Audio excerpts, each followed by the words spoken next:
Tom Riddle's Diary. The diary was the very first Horcrux Lord Voldemort ever created.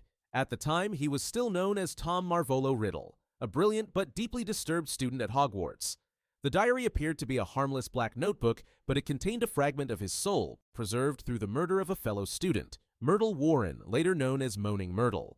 This killing occurred during Riddle's 6th year after he had discovered the entrance to the Chamber of Secrets and unleashed the basilisk within. Unlike his other Horcruxes, this diary wasn't hidden or locked away for protection. Instead, Voldemort used it as a weapon. His goal was to reopen the Chamber of Secrets in the future, using the diary to guide and control another person. It functioned almost like a magical parasite. When Ginny Weasley began writing in it, the soul fragment inside slowly took hold of her, feeding off her thoughts, secrets, and emotions. As she grew weaker, the memory of Tom Riddle grew stronger. Eventually, the memory gained enough power to manifest a physical form and take action on its own. Because what teenager doesn't need a soul-sucking diary to spice up school life? The diary allowed Riddle to possess Ginny and command the basilisk, resulting in a series of petrifications at Hogwarts. His ultimate goal was to kill Muggle-born students and use Ginny's life to return to full strength. But the plan failed when Harry Potter confronted Riddle in the Chamber of Secrets. Using a basilisk fang, Harry stabbed the diary, and the venom destroyed the soul fragment instantly. This was the first Horcrux to be destroyed, though at the time neither Harry nor Dumbledore fully understood what it was. The destruction also showed that basilisk venom, being a substance that cannot be magically repaired, is one of the few known methods of destroying a Horcrux permanently. Marvolo Gaunt's Ring. The second Horcrux created by Voldemort was a heavy, ancient ring set with a black stone. It once belonged to his maternal grandfather, Marvolo Gaunt, a direct descendant of Salazar Slytherin. The ring carried deep ancestral significance and was one of the few heirlooms left in the Gaunt family line. Voldemort murdered his father, Tom Riddle Sr., to create this Horcrux, symbolically severing ties with his Muggle heritage while empowering an object from his magical bloodline. Unbeknownst to Voldemort, the stone in the ring was actually the Resurrection Stone, one of the 3 Deathly Hallows. However, he never discovered its true nature. He only valued the ring as a relic of Slytherin's bloodline. The ring was eventually hidden in the ruins of the Gaunt Shack, protected by a series of deadly enchantments, including a powerful curse that triggered upon contact. When Albus Dumbledore discovered the ring decades later, he recognized both its significance and danger. Driven by personal desire and grief, he made the mistake of putting it on, hoping to use the Resurrection Stone to speak to his deceased family. If it belonged to a homicidal dark wizard, maybe don't wear it as jewelry. The curse took hold immediately, spreading rapidly through his body. Severus Snape was able to contain it but not reverse it, leaving Dumbledore with only about a year to live. Before his death, Dumbledore destroyed the Horcrux embedded in the ring using the Sword of Gryffindor. The sword had absorbed basilisk venom during Harry's battle in the Chamber of Secrets, making it a suitable weapon for destroying Horcruxes. The ring's band was cracked, but the Resurrection Stone remained intact and was later hidden inside the first snitch left to Harry in Dumbledore's will. This Horcrux was unique not only for its curse, but because it accidentally housed a Hallows artifact, making it one of the most layered magical objects in the wizarding world. Salazar Slytherin's Locket. The third Horcrux was a heavy, ornate locket once owned by Salazar Slytherin himself. It was passed down through the Gaunt family, eventually stolen by Voldemort from Hepzibah Smith, a wealthy collector of magical artifacts. He murdered her to create the Horcrux, embedding part of his soul into the locket and then hiding it in a sea cave protected by powerful enchantments. The cave was located on a remote cliffside, accessible only by magical means, and was where Voldemort once traumatized 2 children during his time in an orphanage. The Horcrux was placed in a basin filled with a potion that induced crippling hallucinations and despair. Anyone who drank it would become physically weakened and mentally broken. The cave was also surrounded by Inferi, reanimated corpses that attacked intruders who disturbed the water. Albus Dumbledore and Harry Potter retrieved the locket during a mission in 1996, but the locket they recovered was a fake. It had been stolen earlier by Regulus Arcturus Black, Sirius Black's younger brother and a former Death Eater who turned against Voldemort. Regulus left a note in the fake locket declaring his intention to destroy the real one. The true locket ended up in the possession of Dolores Umbridge at the Ministry of Magic, worn as a symbol of authority. Harry, Ron, and Hermione infiltrated the Ministry to recover it, but destroying it proved difficult.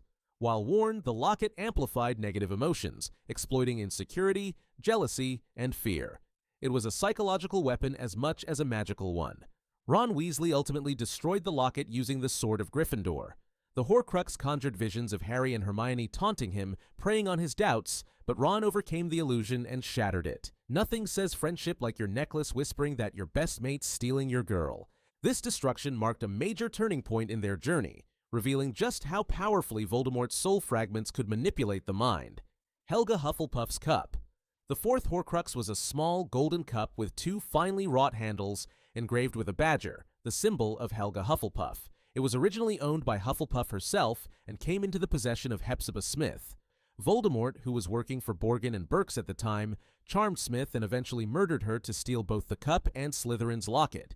He used her death to create the Horcrux and embedded a fragment of his soul within the cup. Unlike other Horcruxes, the cup held special symbolic value to Voldemort. He wanted each Horcrux to represent one of the four Hogwarts founders, believing it would anchor his immortality to the most powerful magical legacy in Britain. After creating the Horcrux, he gave it to Bellatrix Lestrange for safekeeping. She stored it in her personal vault at Gringotts Wizarding Bank, a vault protected by the Thief's Downfall, a magical waterfall that washes away enchantments, a multiplying curse on the treasure, and multiple high-level security measures. During their mission to destroy the Horcruxes, Harry, Ron, and Hermione infiltrated Gringotts with the help of the Goblin Griphook.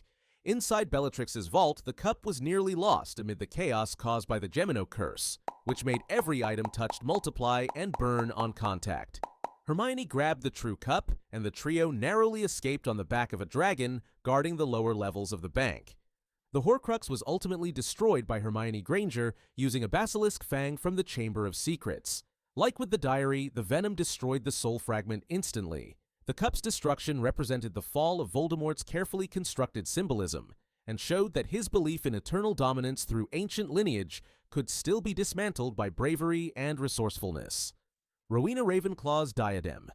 The fifth Horcrux was a centuries-old tiara once belonging to Rowena Ravenclaw, one of the founders of Hogwarts. The diadem, inscribed with the words "Wit beyond measure is man's greatest treasure," was said to enhance the wisdom of the wearer. After Rowena's daughter, Helena Ravenclaw, stole it out of jealousy and fled to Albania, she died in obscurity, and the diadem was lost for generations. Voldemort, in his obsessive quest to anchor parts of his soul to powerful magical relics, tracked down the lost diadem during his travels after leaving Hogwarts.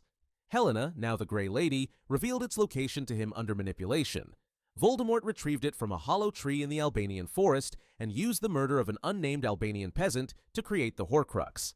He then returned to Hogwarts and secretly hid the diadem in the Room of Requirement, specifically in its Room of Hidden Things configuration, a space used by generations of students to stash contraband and forgotten items.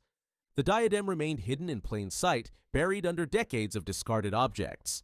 It wasn't until Harry Potter returned to Hogwarts during the Battle of Hogwarts that he realized its location. With help from the Grey Lady, he identified the diadem as the final known Horcrux. Inside the Room of Requirement, Harry, Ron, and Hermione encountered Draco Malfoy, Gregory Goyle, and Blaise Zabini. A duel broke out, and Goyle cast Fiendfire, an uncontrollable magical fire that consumes everything in its path and destroys even Horcruxes.